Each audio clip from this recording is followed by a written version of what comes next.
In the upcoming years, PlayStation will most likely not exist. And I know that's extremely sad to hear for roughly the 4 to 5 fans that are left for that dying console. Oh, but it is true. PlayStation's plan to go exclusive and once again create exclusives is obviously not gonna work. All the newest games that we have that are on PC, PlayStation, and Xbox, we are now getting reports, pretty much from almost everything, that at least 70% of the player base is on Steam, which means even if PlayStation, Sony, or Xbox, or whoever is gonna offer the developers of an upcoming game money to make it exclusive, they will need to offer an extremely high amount because every single one of these developers can cite the fact that if they choose to go on a platform exclusively like PlayStation or Xbox, that they are going to be missing out on roughly, you know, 90% of their sales that they could have potentially gotten. Which means there's not going to be a lot of demand for the sequel when it comes up. And this puts obviously these companies in a horrible position. And Sony, PlayStation, has put itself exactly in the position where this is the most visible. And now we have our first documented case of the developers of Stellar Blade, you know, because Stellar Blade was initially on PlayStation as an semi-exclusive or whatever you want to call it. But in any case, now that most likely PlayStation has told them, hey, you're gonna have to be on exclusive, you're gonna have to be exclusive on PlayStation if you want us to publish you, and they have said firmly, no thank you, you are garbage. We were successful, we made a lot of money, we no longer need you, bye-bye. And I think there's going to be a lot of companies that literally abandon PlayStation very thoroughly and openly because of their strategy. And everyone has already abandoned Xbox, so don't think Xbox fans that it's better for you, honestly. Consoles are dying out and extremely fast. What's up, Space Pirates? This is your Admiral, the chronically charismatic Dr. Disaster. And, man, I am really pumped for Stellar Blade 2, which is supposed to come out sometime next year at this rate. Developer Shift Up really seems to just get how to make games that gamers like, and I am looking forward to watching the game journalists squirm. It's not even about that, they just know how to not piss off their audience before the game is even released by saying stupid garbage. As they are forced to review something so popular which they detest. Yow, yow. After all, never forget that these people, the game journalists, are the ones who made that big stink about this screenshot here, which was from the original Stellar Blade. It was quite a stretch, but all the game journalist reviewers Yep, this was pretty funny. Obviously, they had to make a big deal out of this. of Stellar Blade wrote articles the moment that the review embargo lifted, claiming that this graffiti here was a racial slur, and the only reason they went after the game in this way was because it was an excuse. Ultimately, they just didn't like the game for this sort of reason right here. They claimed early on that Stellar Blade was harmful to women because Eve is too good looking or something, and that's Yeah, my favorite. This whole controversy is so old, but it's absolutely amazing. It just shows how much these places, these news websites, these whatever you want to call them, just constantly lie and pretend and make shit up. Oh, Eve is too unrealistic. Literally a one-for-one recreation of an actual existing woman in real life. And they know it. But they still went with it. Oh, it's unrealistic, blah blah blah, this and that. No, it's one of the most realistic things in gaming, in fact. somehow hurts women. We believe it's possible to be entertained without demeaning women. Wrong! Well, anyhow, because of that graffiti that the game journalists freaked out over, PlayStation who was the publisher of the first Stellar Blade game, they forced Shift Up to do an emergency patch to get the graffiti cleaned up. They also supposedly forced Shift Up to censor a chunk of Eve's outfits in the game, which caused a lot of friction between Yeah, I don't remember if that part was true or actually confirmed, but yeah. Shift Up and their fans. It is no wonder that the first chance that they got, these people at Shift Up looked at their publishing deal with Sony and said, "Let's Get the fuck out of here!" We have been speculating now for around a month that Shift Up would be completely self-publishing from this point forward. After all, it sounds like PlayStation is going to be completely getting away from putting any of their single-player games on PC moving forward. News came out around a month ago that Shift Up was hiring people to help them Again, I cannot wait until we live in the world where PlayStation does only exclusives. It's gonna be great. start self-publishing. So it is with all of this in mind that this news here is really exciting. Shift Up has bought up the studio Unbound, which was founded by Resident Evil creator Shinji Mikami, and Shift Up also announced that they are all but officially going to be publishing games from now on, making it all but official that they are striking out Oh, that's nice and exciting. Good for them. on their own away from PlayStation. I don't think it is any exaggeration at this point to say that right now, Shift Up is just about the most exciting company in gaming, poised and ready to embarrass the hell out of many of their Western counterparts. I'm gonna kick your ass. If my ass is going to be kicked, then it will be kicked. King of the Hill was ahead of its time, I have to say. Alright, me hearties, let's read about this news concerning Shift Up buying Unbound in this article here from IGN, which I will link in the description in case you want to read it for yourself. It says here, Stellar Blade developer Shift Up has bought Resident Evil creator Shinji Mikami's new studio Unbound and will help to create and publish its next game. And that line right there is pretty exciting. The fact that Shift Up is planning to publish games for Unbound makes it seem fairly certain that they will publish their own games moving forward, meaning that they will no longer be constrained by the rules of PlayStation for their next release. They will be able to launch Stellar Blade 2 on all platforms on day one, which will be massive.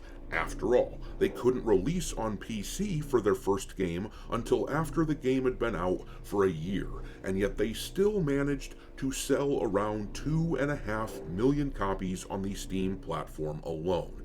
In fact, Stellar Blade became Oh yeah, there was the news that it reached 2 million copies sold, which is absolutely amazing. the best-selling PlayStation-published single-player game on Steam, and they accomplished this despite the fact that PlayStation essentially sabotaged them. If you recall, around a month or so before the game released on PC last year, Sony made some changes to the game which would make it impossible for people in a lot of countries to even purchase it. This eventually got taken care of, but the rumor was that because of all Yeah, that, there was a lot of irritation between Shift Up and PlayStation about the situation, and now Stellar Blade did Stellar Blade drop at the same time that Helldivers did? Because Sony really, after Helldivers' success, well, Helldivers 2, I should say, they really started going after the concept, the idea of, oh, in case this game is extremely popular, we must get everyone to use the PlayStation Network account. They really went hard on that stupidity. Now, granted, I know these companies always seem to magically go hard on the stupidity, but I think that was the catalyst. I think Stellar Blade was at the same time of Helldivers. 2 just isn't going to have to deal with any of that shit at all. But that is just one small part of this exciting announcement. Let's read some more of the article to see what else is going on. The article continues, Mikami, the legendary Japanese designer, also known for his work on Devil May Cry, Dino Crisis, and The Evil Within, Dino Crisis. founded Ho, ho, ho, ho. Unbound after leaving Tango Gameworks prior to Microsoft's closure of the studio. The Hi-Fi Rush developer has since been acquired and reopened by Krafton. This new enterprise was born in 2022 and has remained fully independent until now, having not released or revealed a project in that time. Now, granted, people are happy that the developers of Hi-Fi Rush got acquired by someone, not just, sold into non-existence by Microsoft. Because initially they were just going to be foreclosed, but Krafton bought them. Now, granted, boys, listen, it's Krafton, so I guess they're alive, but I mean, there's not a lot of life under Krafton's rule, as far as I'm concerned. Speaking in an announcement video, Mikami teased that he was working on a fairly large game, insisting, "We're going to create a masterpiece of a game. I've come to see my vision and ideals more clearly, and I don't think I've ever been in a situation where, as a creator, our wavelengths and direction align this closely," he said. "So, for as long as my career continues, I would really like to keep working together, and for the first time in a while, I'll be fully involved on site to work on a fairly large game, and I'm really looking forward to it. To all the gamers waiting for this, I hope you can wait just a little longer for its release. That's how I feel. Thank you so much for everything. Thank you very much." According to a post on the Shift Up website, Unbound is currently developing original PC and console-based IPs targeting the global market, and the company plans to directly handle the publishing of Unbound's upcoming titles and gradually build its own global service capabilities. The deal signals further ambition for the Korean developer, which Now, granted, that is a lot of ambition, to be completely fair. That is not easy. launched action-adventure Stellar Blade to great success in 2024. A sequel is in the works after Stellar Blade sold over 3 million copies. And yeah, I really like the ambition that I'm seeing here from Shift Up. They are determined, it would seem, to become one of the really big players in the gaming industry, and that would be wonderful, considering that so much of the industry these days is polluted, with studios that really don't seem to understand what gamers want, and more than that, they just don't give a crap. Oh, yeah, exactly. They don't care that they don't understand what people want, because they think that what they want and they think is more important.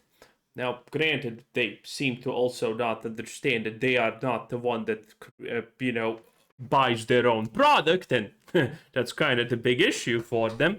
But you know what? I'm not even sad that all these studios are going down under. I'm pretty happy, okay? We need to get rid of a lot of fucking trash in the games industry. There's still woke company after woke company still trying to ruin everything that we like. There's still people who want to virtue signal and political pander and stuff actually make good products. And there's still, more importantly, people who are sabotaging things that have quite a lot of potential in the name of these things that I mentioned previously. It's disgusting. I hate it, and all of these people should be fired. Very easy. Provided that this doesn't become one of those situations where the company grows so much that they lose sight of who they are, then this could be a very good thing for gaming. But let's read some more. The Shift Up CEO added, "I find it deeply meaningful to join forces with Unbound, which brings together a world-class development team led by CEO Shinji Mikami. This acquisition will serve as an opportunity to deliver the best gaming experience to users worldwide and further solidify Shift Up's global development competitiveness. It comes at a time when Asian, and in particular Korean, game development is finding success after success, with Pearl Abyss's Crimson Desert currently the most talked about game in the world, selling Yeah, it sold 4 million copies, and by the way, that's probably a video after this, but it does look like it will breach a new all-time player peak, which is wild, potentially. We're not sure, but everything is pointing in that direction. 4 million copies in just 2 weeks, and that is categorically correct. Stellar Blade, Crimson Desert, the first Berserker Kazan, we have seen loads of games from Korea do extremely well recently, and frankly, they benefit from not being a Western studio.